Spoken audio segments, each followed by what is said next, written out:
Hello friends, अगर आप ये सोच रहे हैं कि आपकी लाइफ में जो कुछ भी हो रहा है वो इसलिए हो रहा है क्योंकि आपकी वो किस्मत है, तो आप बिल्कुल गलत सोच रहे हैं फ्रेंड्स। क्योंकि आपकी लाइफ में जो कुछ भी होता है वो जाने या अनजाने आप खुद ही डिजाइन करते हैं। आपके लाइफ की हर एक मोमेंट आपकी चॉइस पे डिपेंड करती है। आप कौन सा रास्ता चूज करते हो, उसी चॉइस की वजह से आपको खुशी मिलती है और आपकी ही चॉइस की वजह से आपको दुख भी मिलता है। और जाने या अनजाने आप खुद ही आपके लिए सैडनेस चूज करते हैं और आप ही सक्सेस चूज करते हैं और फेलियर भी आप ही चूज करते हैं फ्रेंड्स। यानी कि लाइफ के हर एक पल आपके पास एक सिचुएशन होती है और आपके पास हमेशा एक अपॉर्चुनिटी रहती है और वो आप पे डिपेंड करता है कि आप उस सिचुएशन पे कौन सी चॉइस लेते हैं। It's all depend on you और आप ही की उस चॉइस की वजह से आपको पॉजिटिव रिजल्ट मिलते हैं और अगर आपने रॉन्ग चॉइस ले ली तो आपको नेगेटिव यानी कि सैडनेस मिलती है। प्रोएक्टिव होने का मतलब है अपनी लाइफ के लिए खुद जिम्मेदार बनना। प्रोएक्टिव लोग ये बात को समझते हैं कि वो खुद रिस्पॉन्सिबल है उनकी आज की सिचुएशन के लिए, जबकि दूसरी तरफ रिएक्टिव लोग होते हैं जो ज्यादातर अपने आसपास होने वाले फिजिकल एनवायरनमेंट पे ध्यान देते हैं। जैसे कि मौसम अच्छा है तो उनको भी अच्छा लग रहा है और अगर बुरा है तो उनके बिहेवियर और मूड दोनों चेंज हो जाते हैं। रिएक्टिव लोग हमेशा अपने हालात, सर्कमस्टेंसेस और अपने किस्मत को दोष देते रहते हैं और फाइनली पैरालाइज होकर बैठ जाते हैं। अगर आप भी अपने आसपास देखोगे तो ऐसे हजारों लोग आपको मिल जाएंगे जो उनकी रिएक्टिव सोच की वजह से वो कभी भी सक्सेसफुल या एक्स्ट्राऑर्डिनरी नहीं बन पाते। ऐसा नहीं है कि प्रोएक्टिव लोगों की लाइफ में ऐसी प्रॉब्लम ही आती है जिन पे उनका कंट्रोल रहता है। जी नहीं, प्रोएक्टिव लोगों की लाइफ में भी ऐसी प्रॉब्लम्स आती है जिन पे उनका कंट्रोल बिल्कुल नहीं रहता, मगर वो रिएक्टिव लोगों की तरह अपने हालात, नसीब या किस्मत को दोष देकर बैठे नहीं रहते। प्रोएक्टिव लोग अपने प्रॉब्लम को एक्सेप्ट करके, उसको समझ करके उसके सॉल्यूशन पे ध्यान देते हैं और सिर्फ ध्यान देकर बैठे नहीं रहते, वो लोग क्विक एक्शन परफॉर्म करते हैं और यही चीज उनको दूसरों से अलग बनाती है, इफेक्टिव बनाती है और इसी हैबिट की वजह से वो लोग सक्सेसफुल बन पाते हैं। एक बार तो दोस्त थे रमेश और सुरेश, दोनों साथ साथ बड़े हुए। दोनों ने साथ साथ कॉलेज में पढ़ाई की और कॉलेज कैंपस इंटरव्यू में दोनों को एक ही कंपनी में जॉब भी मिल गई। फिर उन दोनों ने ऑफिस ज्वाइन किया।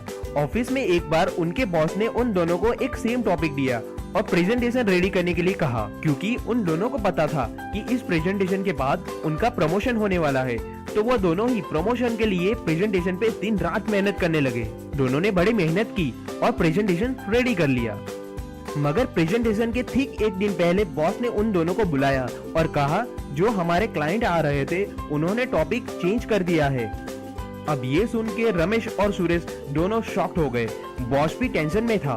बॉस ने रमेश से सुझाव मांगा तो रमेश ने बड़े ही दुखी होते हुए कहा कि इतने कम टाइम में नए टॉपिक पे रिसर्च करके फिर से प्रेजेंटेशन रेडी करना पॉसिबल नहीं है, क्योंकि बॉस को भी पता था कि इतने कम समय में फिर से प्रेजेंटेशन रेडी करना मुश्किल है। तो बॉस ने भी रमेश की हाँ में हाँ मिलाई।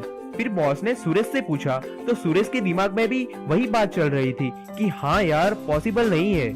मगर उसने क्या किया कि 3 सेकंड का पॉज लिया और कुछ सॉल्यूशन के बारे में सोचने लगा और बोला कि सर, मुझे पता है कि हमारे पास इतना समय नहीं है कि हम नए टॉपिक पे एक ब्रिलियंट प्रेजेंटेशन बना सके, मगर आप मुझे 2 लोगों की टीम दे दे तो मैं कल एक ऐसा प्रेजेंटेशन तो रेडी कर ही सकता हूँ कि जिसे क्लाइंट को हम अपना विजन और मिशन दोनों क्लियर करवा सके। और कुछ ना होने से बेहतर है कि हमारे पास कुछ तो होगा प्रेजेंट करने के लिए। बॉस को सुरेश की बात जेन्युइन लगी और बॉस को एक होप मिली कि हाँ यार ऐसा कुछ तो हो सकता है। फ्रेंड्स, अब मान लो कि आप वो बॉस हो, तो आप रमेश या सुरेश में से किसको प्रमोशन देना पसंद करोगे? सीधी सी बात है, आप सुरेश को ही प्रमोशन दोगे क्योंकि उसने आपकी प्रॉब्लम सॉल्व कर दी और इम्पॉसिबल काम को भी पॉसिबल बनाया आपके लिए। मगर आप यहाँ पे देख सकते हैं कि रमेश और सुरेश दोनों के पास सेम सिचुएशन थी, मगर रमेश जो कि रिएक्टिव पर्सन था उसने हालात और नसीब को दोस्त मानकर बैठ गया और अपना प्रमोशन का ड्रीम हालात के आगे छोड़ दिया। उसके दूसरी तरफ सुरेश के दिमाग में भी यही बातें चल रही थी, मगर उसने हालात और नसीब पे ध्यान नहीं दिया। उसने सोचा कि हालात और सिचुएशन पे तो मेरा कंट्रोल नहीं है, मगर प्रॉब्लम के सॉल्यूशन पे तो मेरा कंट्रोल है। उसने सोचा कि इस मुसीबत भरी सिचुएशन में मैं कौन सा एक्शन ले सकता हूँ, ये मेरे हाथ में है। बस फ्रेंड्स, यही मेजर डिफरेंस होता है प्रोएक्टिव और रिएक्टिव लोगों में। प्रोएक्टिव लोग हमेशा सॉल्यूशन ओरिएंटेड होते हैं, इसीलिए तो वो एक्स्ट्रा ऑर्डिनरी या आउट ऑफ बॉक्स जैसे काम कर पाते हैं। और वही एक प्रोएक्टिव हैबिट की वजह से वो हमेशा हैप्पी रहते हैं और दुनिया में आगे निकल जाते हैं। मैं चाहता हूँ कि आप सभी भी प्रोएक्टिव की हैबिट अपने माइंड में इंस्टॉल करें और अपनी लाइफ में बहुत ही सक्सेसफुल बने और हमेशा हैप्पी रहे और स्माइल करते रहे। ये हैबिट स्टीफन कवी की book 7 habit of highly effective people में से ली गई है। अगर आपको हमारा ये वीडियो इंटरेस्टिंग लगा तो लाइक कीजिए और शेयर कीजिए अपने फ्रेंड्स के साथ और सब्सक्राइब कीजिए हमारा channel fun to programming for more interesting and useful video.